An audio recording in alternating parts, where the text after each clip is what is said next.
कमलदास जी महाराज अधिकतर सत्संगों में ये उदाहरण दिया करते हैं कि एक बार मैं कहीं से आ रहा था और रास्ते में कोई आश्रम पड़ा, वहां उससे कुछ बहनें आ रही थी सत्संग सुनकर, और वो तभी गेट से बाहर निकली थी, भीड़ निकली थी, तो बताते हैं कि मैं कार में था, मैंने एक साइड को लगा ली कि भाई इन लोगों को परेशानी ना हो, तो मैंने खड़ी कर ली कि सत्संग से आ रही हूँ, कोई अच्छी बात सत्संग की सुनाएंगी, मैं भी सुन लूंगा। मैंने एक साइड को गाड़ी रोक ली। जब वो बराबर से मेरे 3-4 स्त्रियां निकली तो वो बात करती जा रही थी, सत्संग से गेट से निकली थी बाहर, और वो बोलती जा रही थी कि बात सुन। वो एक आगे निकल गई थी तो उसको पीछे से बताते हुए आ रही थी कि उसने एक कहा तो मैंने उसे 4 सुनाई। तो महाराज जी कहते हैं कि मैंने सुन को कानों को हाथ लगा लिया कि मैं तो इसलिए रुक गया था कि ये आराम से निकल जाए, क्या सत्संग की बातें करती हुई आ रही है, सत्संग में इन्होंने क्या सुना तो मैं भी सुन लूंगा, अच्छी बात कान में पड़ जाएगी। वो तो ये बात कहती है। तो कहीं ऐसा हम स्त्रियों की इस बात में बदनामी होती है कि हम लोग ध्यान नहीं देते, और जहां सत्संग समाप्त हुआ अपनी घर की बातें शुरू हुई। ये उदाहरण इसलिए दिए जाते हैं, संत इसलिए देते हैं कि ताकि हम आगे को अपना सुधार कर सके। भाई जहां पर से हम 3 घंटे की कोई पिक्चर देखकर निकलते हैं तो केवल पिक्चर की ही तो बात करते हैं, क्या हम उस टाइम अपने घर की बात करते हैं? भाई पिक्चर में क्या क्या हुआ, किसने क्या किया, यही तो बात करते हैं। तो सत्संग से हम निकलते हैं तो सत्संग की बात क्यों नहीं करते? मैंने अधिकतर कई लोगों के मुंह यही सुना है। एक भजन भी है कि सत्संग तो मैं करने जाती, तेरी मेरी करती हूँ सत्संग तो मैं कर ना पाती, सबकी मैल धो लाती हूँ, तेरी मेरी करती हूँ, और घर से तो मैं कह के जाती हूँ सत्संग सुनने जा रही हूँ, और वहां पर तेरी मेरी करती हूँ और सबकी मैल धो के घर पे ले आती हूँ। तो क्या हमारा ऐसा जीवन है? हम सत्संग की कीमत नहीं समझते? भाई हमें इतना वक्त, जब हम बेकार हमें समय व्यतीत नहीं करना है, हमें ये समय जो जीवन का मिला है गंवाने के लिए नहीं मिला है, तो हम सत्संग का लाभ क्यों नहीं उठाते? उसे सुनकर वहीं का वहीं क्यों छोड़ आते हैं? परम श्रद्धेय माता जी कहा करती थी, मंदिर में सत्संग सुनकर खड़ी हुई और तुमने कपड़े झाड़े और चल दी बाहर। क्यों?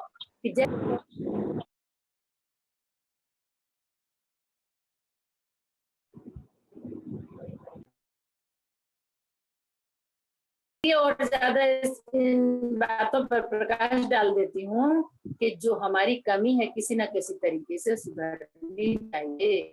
जब तक हम अपने कर पर ध्यान नहीं देंगे कि हमें किस समय कौन सी बात करनी है, हमें ज्ञान समझ नहीं आएगा। सत्संग केवल हमें यही सिखाता है कि हमें क्या करना है और क्या नहीं करना है, हम कहाँ कौन सी गलती कर रहे हैं, हम उसका सुधार कैसे करेंगे। वो सुधार हमारे होगा और कोई नहीं करेगा। हमारे जीवन को कोई और नहीं सुधार सकता, केवल हम ही सुधार सकते हैं। अपना जीवन सुधारने की केवल हमारी ही जिम्मेदारी है, दूसरे अपना समय सुधारने की जिम्मेदारी मिली, परमात्मा की तरफ से ड्यूटी मिली हुई है कि अपने जीवन को सुधारो, विचार रख के सुधारो, अच्छी करनी करके सुधारो, ना बुरे विचार रखो ना बुरी करनी करो, किसी के साथ गलत मत करो, किसी का साथ गलत बोल के अपना किसी का दिल मत दुखाओ। तो ये बातें हमें इसलिए सुनने को मिलती हैं, बताने को मिलती हैं, इसलिए सत्संगों में दोहराई जाती हैं कि हम ऐसा नहीं करते। तो सत्संग का यही ज्ञान है कि हमारा जीवन अच्छा हो जाए, बुराइयों से हम दूर। तो उनका जीवन तो केवल बातें बनाने के लिए ही हुआ है, उन्हें तो बातें मिलानी है, प्रैक्टिकल पे कुछ नहीं चलना। उन्होंने इधर सुना और इधर इस कान से सुना और इस कान से निकाल दिया। तो यदि एक कर रहा है, क्योंकि हमारे समाज में ये अधिकतर मैंने अब तक यही नोटिस किया है कि हम अपनी बुद्धि का प्रयोग नहीं करते, भेड़ चाल बहुत है, भेड़ों का एक झुंड जा रहा है और आगे गड्ढा है, अब एक भेड़ उसमें जाकर गिर गई तो जितनी भी सैकड़ों भेड़ पीछे से आ रही है सारी उस गड्ढे में उसको ऊपर गिरती चली जाएंगी। मतलब एक भेड़ भी ये नहीं सोचती कि ये गिरी है तो अब यहाँ पर हमें क्यों गिरना है, ये गिरी है। वो ये सोचती है कि इसी में गिरना है सब। इसी प्रकार से जब हम कोई भी काम करते हैं तो हम अपनी बुद्धि का प्रयोग नहीं करते, और अगर दूसरे ने ऐसा किया है तो हम भी ऐसा ही करें। सत्संग से उठकर आए और एक ने अपने घर की इधर उधर की बात शुरू कर दी तो हम भी उसकी हाँ में हाँ मिलाकर, हम भी उदाहरण देकर, उसको अपना भी उदाहरण देकर हम ये वैसे ही बात बता देंगे, उसी की हाँ में हाँ मिला देंगे। हम उसको ये नहीं कहेंगे कि देखो हम इस समय सत्संग से आए हैं, हमें केवल अच्छी बात करनी चाहिए, सत्संग की बात करनी चाहिए।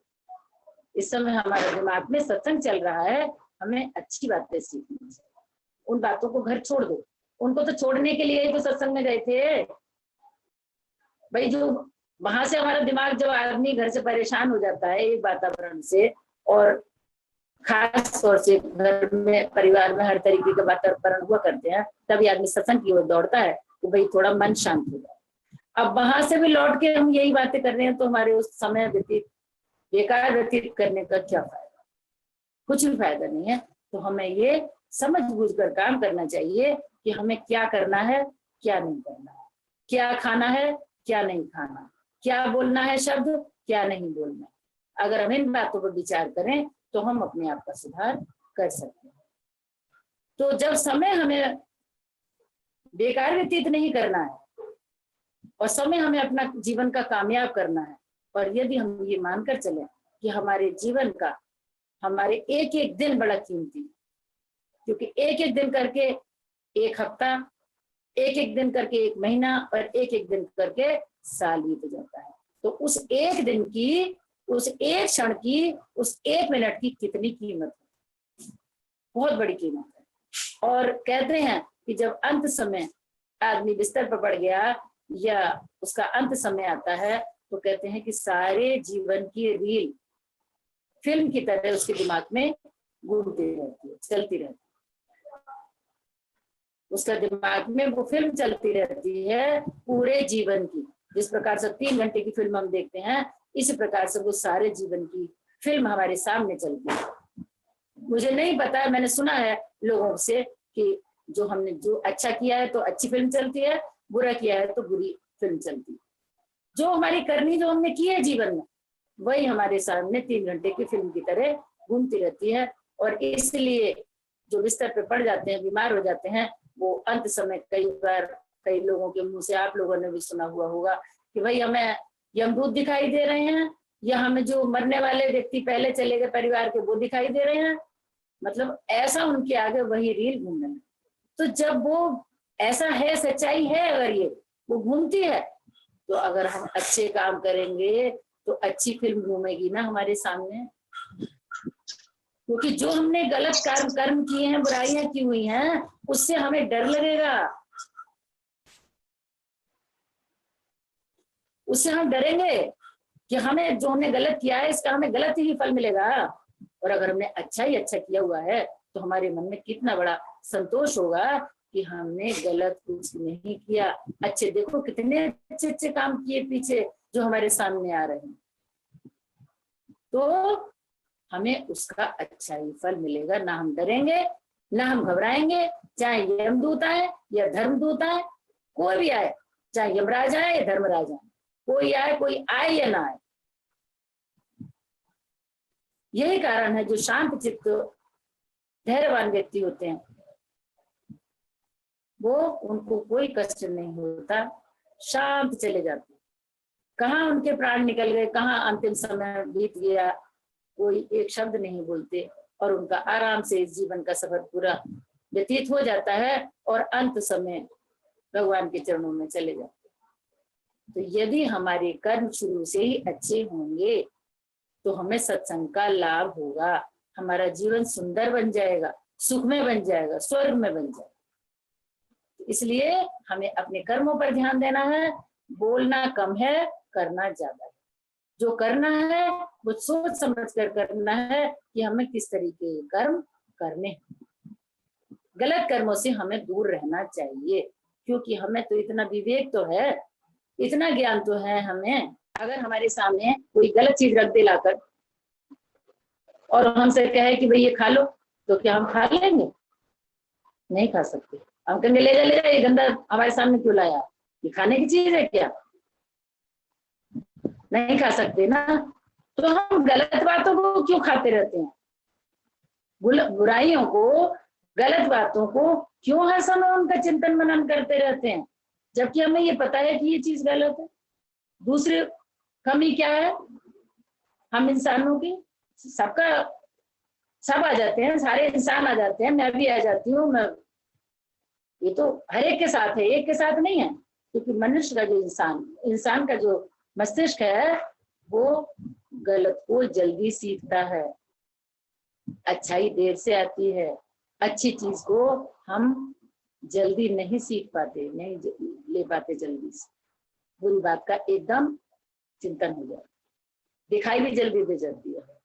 तो हमें ये चिंतन मनन करना चाहिए कि अगर ये गलत है तो हमें इसकी ओर ध्यान नहीं देना है, अच्छी बातों की तरफ ध्यान देना है।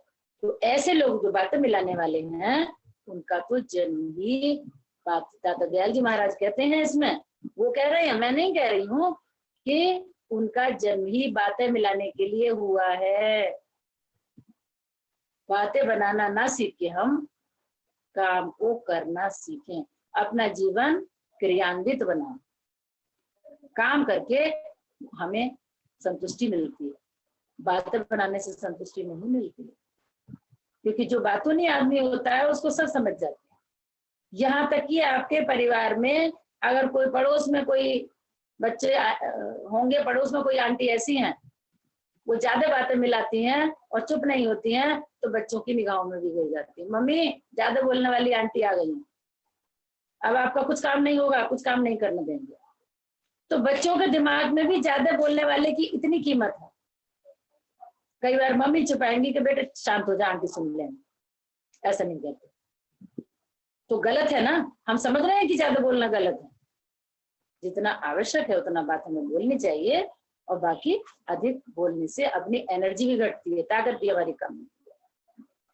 तो उनका जीवन है बातों का बेजन में बात बनाने को, पोथी पुस्तक पोथी के ज्ञानी है और झूठे ज्ञान के मानी है।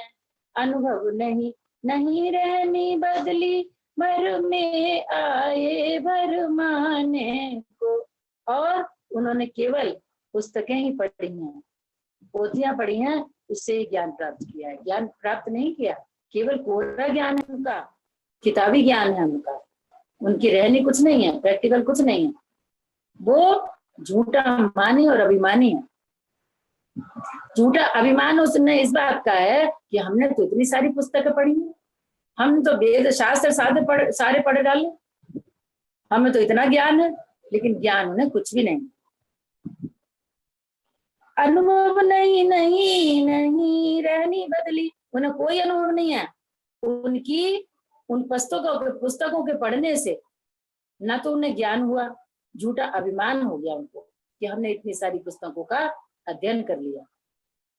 और अनुभव ना हो, कि अगर अनुभव हो जाता, ज्ञान हो जाता, तो उनकी रहनी बदल जाती, उनका प्रैक्टिकल लाइफ हो जाती, अमली जीवन हो जाता। तो वो अनुभव कोई नहीं है उन्हें।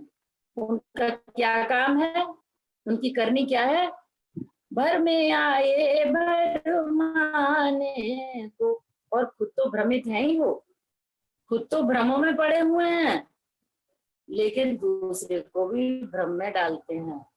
अरे ऐसा मत करना है, ऐसा हो जाएगा, अरे तुमने ऐसा कर लिया क्या, बिल्कुल नहीं, अरे हाय ये तो बहुत गलत हो गया।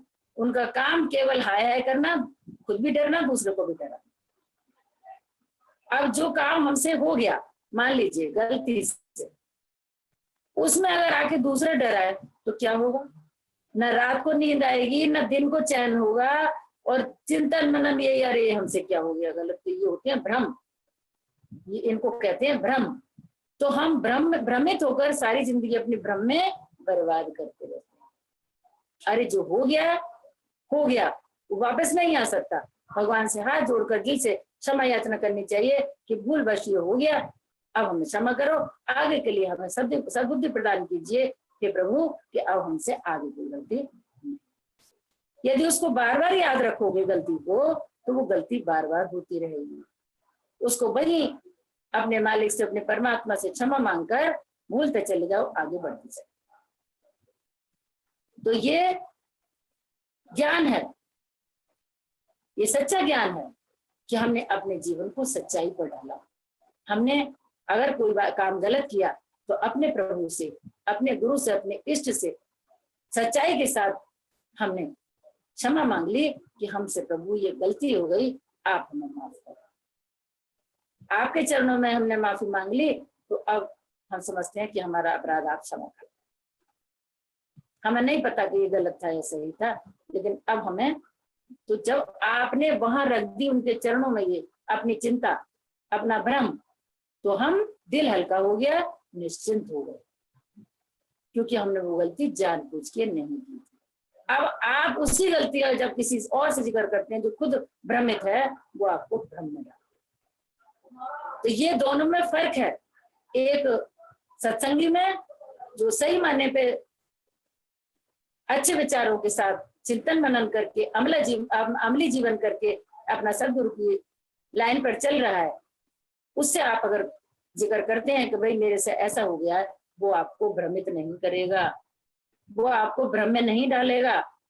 वो आपसे कहेगा कोई बात नहीं, गलती इंसान से होती है, हो गया वो होने दो, अब इसको बार बार याद मत करो, याद करने से ये गलती आपको याद रहेगी, छोड़ो इसको, बंचो। तो इतना दोनों में फर्क होता है कि जो भ्रमित है इंसान, बातें मिलाने वाला है, वो खुद तो भ्रमित है ही, लेकिन दूसरे को भी भ्रम में डाल रहा। तो पुस्तक पोथी के ज्ञानी है और झूठे ज्ञान के मानी है, अनुभव नहीं नहीं नहीं, रहनी बदली भर में आए भर माने को।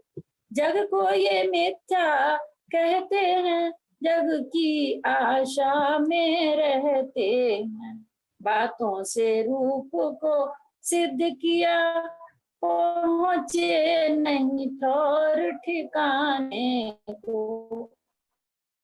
वो संसार क्या कहते हैं, ये कहते हैं ये तो संसार मिथ्या है, कुछ नहीं है, लेकिन कुछ संसार में फंसे हुए हैं, स्वयं इस दुनिया में ही फंसे हुए हैं, और हमसे कह रहे हैं कि संसार मिथ्या है। संसार मिथ्या है उसका मतलब ये नहीं है कि संसार मिथ्या है तो हम नहीं करेंगे। अरे अपनी ड्यूटी तो पूरी करनी है हमें। अब संसार मिथ्या जान के हम खाना भी नहीं खाएंगे क्या? या अपने खाना बना के खिलाएंगे नहीं औरों को? जो हमारे घर के काम है रोज के अपने शरीर को, वो भी नहीं करेंगे? अरे ये तो मिथ्या है तो जानेंगे, क्या पता आज ही हम मर जाए, क्यों करें हम सारे काम? तो ये हमें अपने आप से भागना है। हमें भागना नहीं सिखाया हमारे सदगुरु ने। जीवन में जो भी परिस्थिति, हम हर कदम आगे बढ़ते रहें, जो भी परिस्थिति आती है उसका डटकर सच्चाई के साथ, पवित्रता के साथ, अच्छे विचारों के साथ उस संघर्ष का मुकाबला करते रहें, क्योंकि सच्चाई की ताकत हमारे हाथ में। इसलिए हमें संघर्षों का भी सामना करना पड़ेगा। सच्चाई की जब ताकत होती है, शक्ति होती है हमारे अंदर, तो हम वो मुकाबला आसानी से कर लेते हैं और हम जीत जाते हैं, क्योंकि जो हमारा इष्ट है, हमारा सदगुरु है, वो हमें पास कर देता है परीक्षा में कि देखो मैंने इसकी परीक्षा ली थी। जिस प्रकार से आपने सुना होगा तो परम दयाल जी महाराज की, हमारे उनके गुरु दाता दयाल जी महाराज ने सुब्रत लाल जी ने परीक्षा ली थी, कहा कि फकीर मैं तेरी परीक्षा लूंगा। अब वो तैयार थे, फिर ठीक है हुजूर, आप जब परीक्षा लेने के लिए कह रहे थे, लीजिए आप परीक्षा। सुबह हुआ तो परम पूज्य परम दयाल जी महाराज खाना बनाया करते थे, जाके रसोई में दाता दयाल जी महाराज के पास जब जाते थे तो दाता दयाल जी वहां पर आए, उन्होंने कहा फकीर तू हट, और भगोना रखा हुआ था सब्जी बनाने के लिए, तो अब उन्होंने भगोने में घी डाल दिया, घी या तेल जो भी डाल दिया होगा, और महाराज जी से कहा परम दयाल जी महाराज से कि ला अब तेल ला, हल्दी ला, मिर्च ला, जीरा ला, हींग ला, और सब चीजों के एक साथ नाम ले लिए, और परम दयाल जी महाराज घबरा गए, कुछ भी नहीं ला पाए। भगोना जल गया, उसमें आग लग गई, और वो उठकर दत्त दयाल जी चले गए वहां से। और शाम अब दिन को दयाल जी महाराज अपने गुरु से पूछा कि आप तो हुजूर आप मुझसे कहते परीक्षा लूंगा, आपने तो परीक्षा नहीं ली मेरी। तो उन्होंने कहा परीक्षा तो मैं ले ली थी कि कर ली। वो सोच रहे थे कि गुरु महाराज मुझसे ये पूछेंगे कि भाई तूने कितनी ध्यान समाधि लगाई, अंतर में क्या देखा, ये है वो, इस तरीके की परीक्षा लेंगे। वो उसके लिए तैयार थे। उन्होंने कहा मैंने तेरी कल परीक्षा नहीं ली थी, मैंने कहा कि भाई तेल ला, मिर्च ला, हल्दी ला, जीरा ला, तू एक भी चीज नहीं ला पाया। तो उन्होंने कहा कि मैं घबरा गया था। तो उन्होंने कहा ना घबराना ही तो फकीरी है, ना घबराना ही फकीरी है, तू घबरा गया तो इसलिए अब घबराहट में अब तू परीक्षा में फेल हो गया। तो ये परम दयाल जी महाराज की ने परीक्षा दी, उन्होंने अपना उदाहरण बताया कि हम घबराते हैं, हमें पता नहीं होता। तो मैं तो परीक्षा के लिए तैयार था, लेकिन गुरु महाराज ने तो फेल कर दिया। ना घबरा ही फकीर है, अगर तू घबराएगा तो कैसा फकीर। तो इसलिए हम जीवन में घबराते रहते हैं। जब हम बच्चों का सामना हम कर लेते हैं, होता है कि कहने में और करने में। तो हमें अपनी प्रैक्टिकल लाइफ चलनी है, हमें अमली जीवन बिताना है अपना, जो करना है कहना नहीं है। हम करके दिखाएं दूसरे को, कहने से हमारा कोई भी लाभ नहीं होगा। तो कहते जग को मिथ्या ये कहते हैं, जग की आशा में रहते हैं, बातों से रूप को सिद्ध किया, पहुंचे नहीं ठौर ठिकाने को। ये जग को मिथ्या कहते हैं और इसी जग की आशा में रहते हैं। कैसे आशा में रहते हैं? अरे उससे बेईमानी कर लो, उससे इतना इसका इतना धन, उसको बताओ मत कितना धन हमारे पास आ जाएगा। जब जग मिथ्या है तो उससे बेईमानी क्यों कर रहे हैं? अपना लाभ, लालच, तो लालच स्वार्थ भी है, स्वार्थ तो कर रहे हैं हम, और जग को मिथ्या कह रहे हैं। तो वो कहते हैं कि इसी जग की आशा में रहते हैं, औरों को मिथ्या बताते हैं कि जग मिथ्या है। तो केवल बातें मिलानी है उन्हें, अमल कुछ नहीं करना अपने जीवन में। किया उन्होंने, बातों से रूप को सिद्ध किया, पहुंचे नहीं ठौर ठिकाने को। उन्होंने बातों से ही सब कुछ सिद्ध किया है, बातों ही बातों में उन्होंने अपना पूरा जीवन बिता दिया, केवल बातें ही मिलाई हैं। और ज्यादा बोलने वाले की तो दिमाग भी खाली हो जाता है। कई बार अगर हमें कई बार ज्यादा बोलना पड़ता है, बोलना पड़ा, कोई कम बोलने वाला है तो ज्यादा बोलने वाले के पास उसको थोड़ा सा बोलना पड़ गया, कहते हैं ना हमारे सर में दर्द हो गया, क्योंकि उसको कम बोलने की आदत है और ज्यादा बोलना पड़ता है तो हमारी ताकत घटती है और दिमाग की नसें दबा जाती हैं। तो इसलिए हम बातें मिलाना छोड़ के, करनी छोड़ के, कथनी छोड़ के करनी में, जो कुछ हम करना है वो करके दे। तो कथनी तज करनी करो भाई, करनी से बनी रहनी अपनी। वो किसी भी ठौर ठिकाने पर नहीं पहुंचते बात मिलाने वाले, जो केवल कोरा संदेश देते हैं, कोरे लेक्चर देते हैं, वो कहीं किसी ठौर ठिकाने पर नहीं पहुंचना होता उनको। तो महर्षि दाता दयाल जी महाराज कहते हैं कि कथनी तज करनी करो भाई, कथनी को छोड़ दो, जो कुछ करना है करनी करो, करनी से बनी रहनी अपनी, करनी करके ही अपनी रहनी बन सकती है।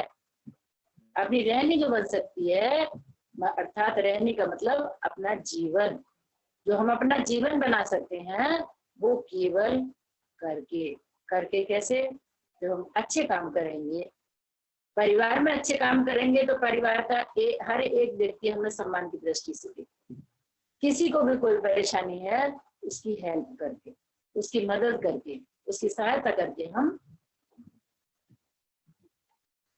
उसका काम चला देंगे, उसकी मदद कर देंगे।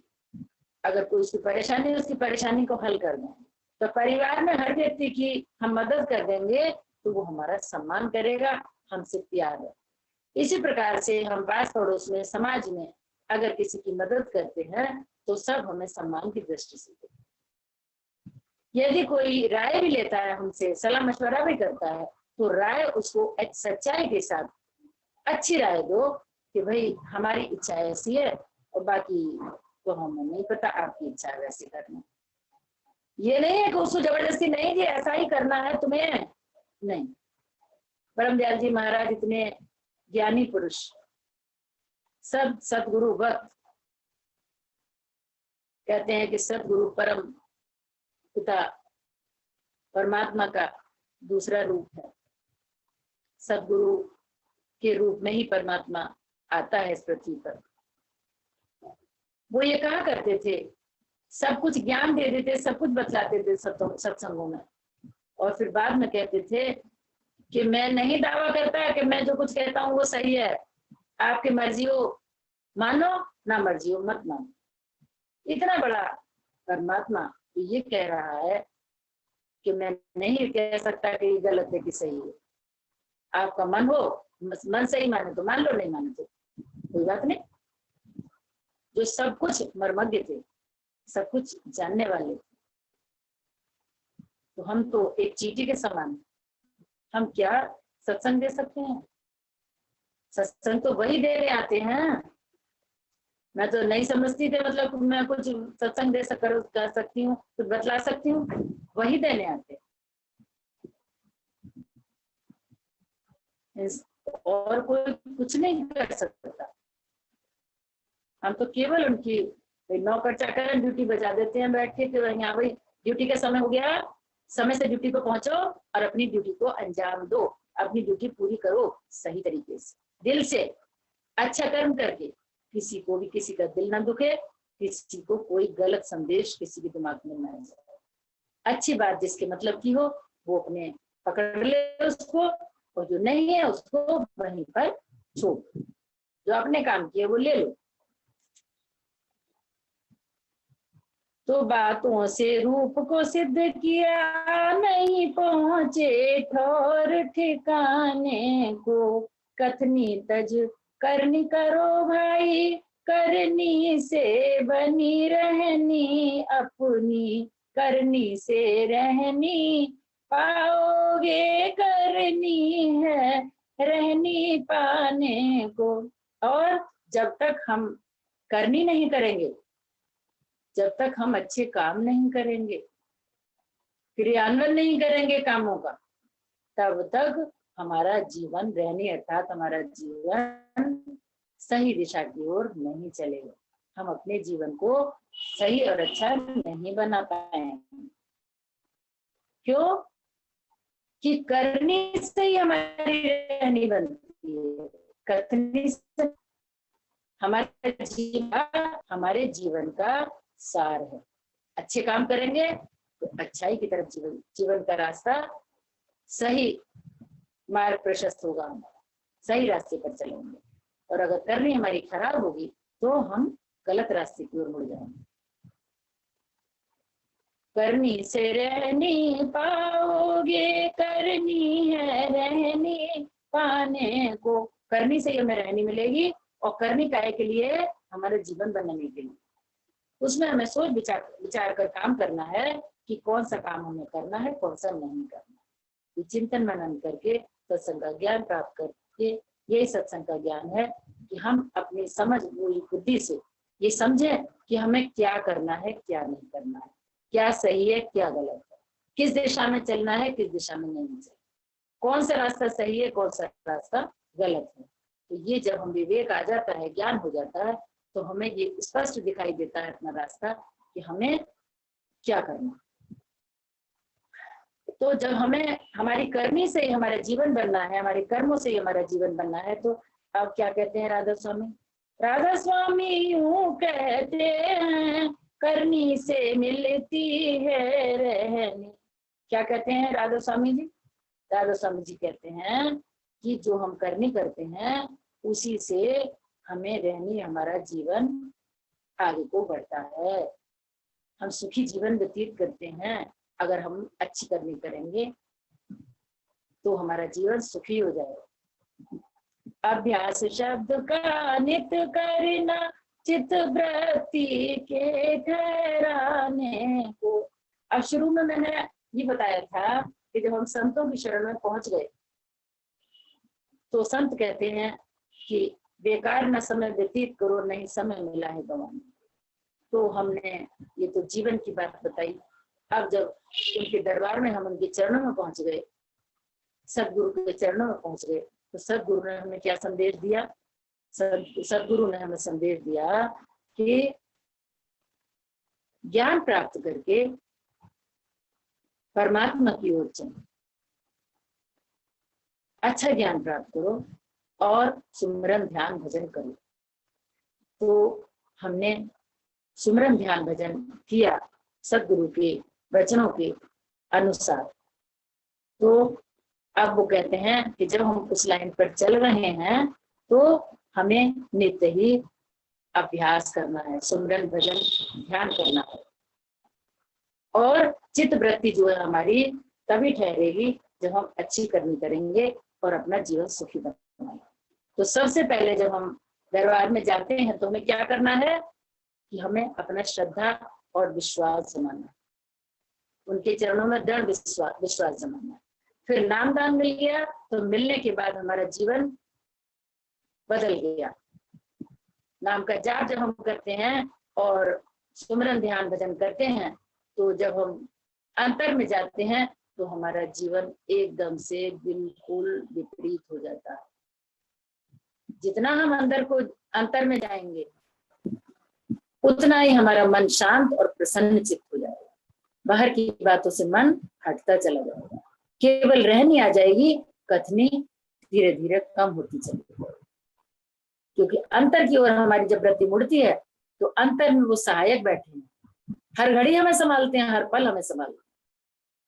किसको संभालते हैं? जो अंतर में चलता है, उनके वचनों के अनुसार चलता है, उसको संभालते हैं। लेकिन जो नहीं चलता, जो बाहर में ही रहता है, वो उसको इतना नहीं संभालते।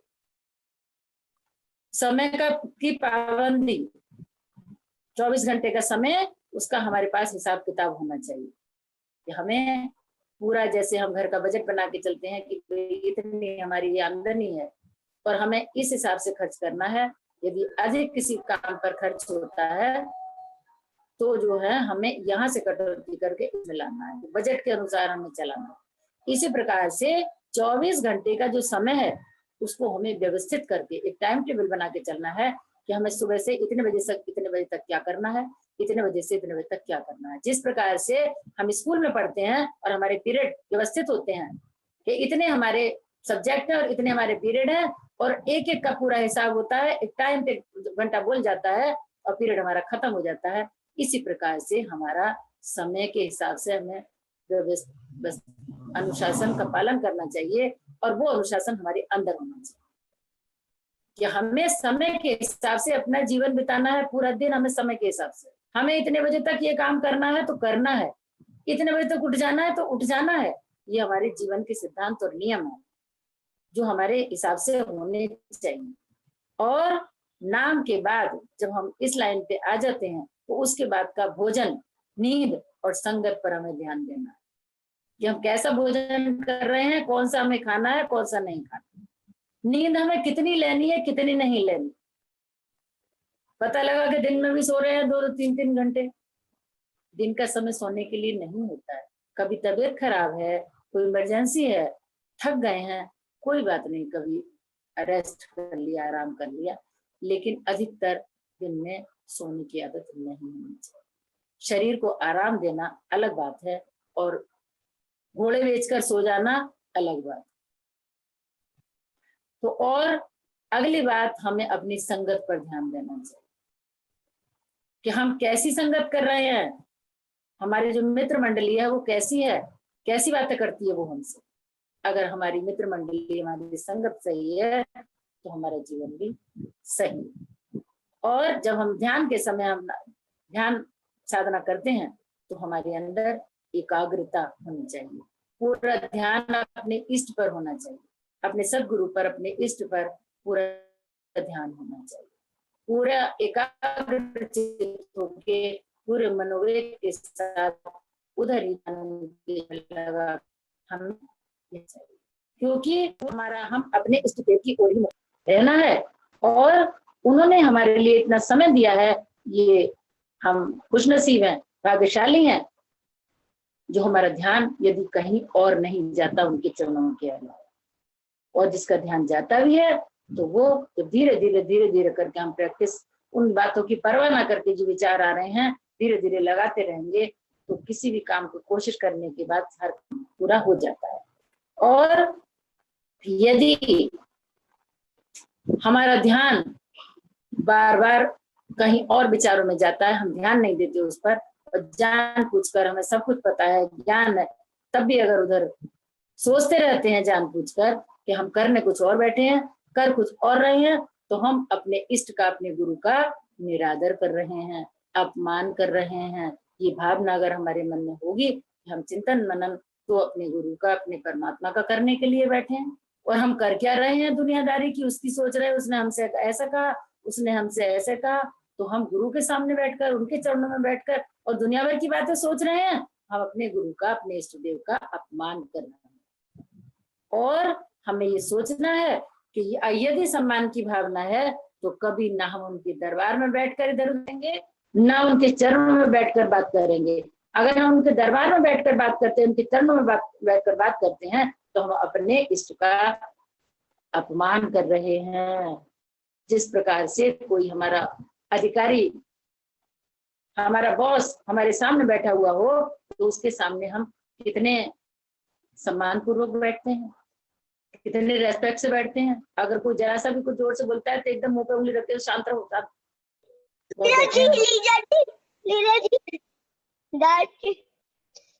हम अपने इतने बड़े परमपिता परमात्मा का कोई सम्मान नहीं करते, उनके सामने हर तरीके की बातें करते रहते, जोर जोर से करते रहते हैं। उनके दरबार में भी यही होता है, सबकी इधर की उधर की बातें शुरू हो जाती है।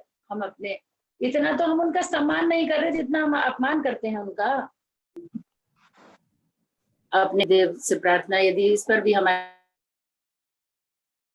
से, तो अपने इष्ट देव से, गुरुदेव से प्रार्थना करनी है हमें कि हमारी गलतियों को क्षमा करें। और इसी के साथ मैं अपने वचनों को विराम देती हूँ।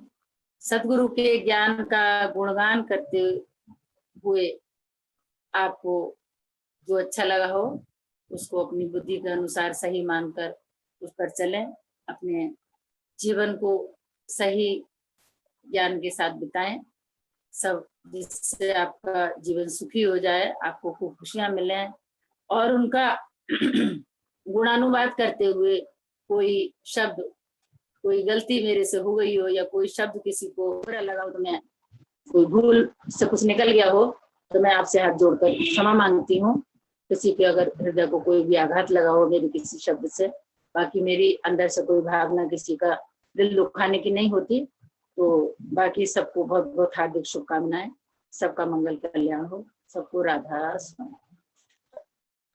और हम जब अपने गलतियों की प्रार्थना करते हैं और उनसे शक्ति मांगते हैं हर काम को करने की, तो वो देते भी हैं प्रार्थना करने अपने सदगुरु परम दयाल जी महाराज से। प्रेमी के वश में रहे तो मांगे तो दे, बात ना बात न टाले भक्त की, परखे सच्चा है, इतनी शक्ति मुझे दो। मेरे परम दयाल, तेरी भक्ति में खुद को मिटाती चलूं, चाहे राहों में कितनी मुसीबत पड़े, फिर भी तेरे सदा गीत गाती रहूं, इतनी शक्ति मुझे दो।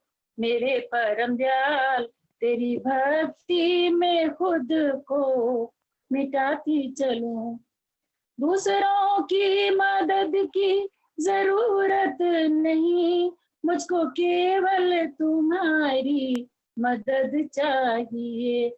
लड़खड़ाए ना मेरे कदम राह में, नाम का डंका तेरा बजाती चलूं। लड़खड़ाए ना मेरे कदम राह में, नाम का डंका तेरा बजाती चलूं, इतनी शक्ति मुझे दो।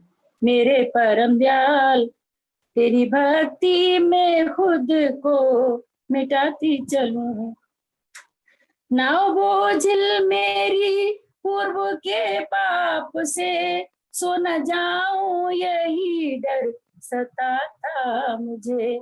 नाव बोझिल मेरी पूर्व के पाप से, सो न जाऊं यही डर सताता मुझे, इतना वरदान दे दो। परम दयाल जी, इतना वरदान दे दो। परम दयाल जी, खुद भी जागूं जगत को जगाती चलूं, इतना वरदान दे दो। मेरे परम दयाल, खुद भी जागूं जगत को जगाती चलूं, इतनी शक्ति मुझे दो। मेरे परम दयाल, तेरी भक्ति में खुद को मिटाती चलूं, मेरे जैसे अनेकों मिलेंगे तुम्हें, पर हमारे लिए तो तुम ही एक हो। मेरे जैसे अनेकों मिलेंगे तुम्हें, पर हमारे लिए तो तुम ही एक हो। पर हमारे लिए तो तुम ही एक हो। धूल चरणों की मिलती रहे उम्र भर, तेरी राहों में खुद को मिटाती चलूं, धूल चरणों की मिलती रहे उम्र भर, तेरी भक्ति में खुद को मिटाती चलूं, चाहे राहों में कितनी मुसीबत पड़े, फिर भी तेरे सदा गीत गाती रहूं, इतनी शक्ति मुझे दो। मेरे परम दयाल। राधा स्वामी, सबको राधा।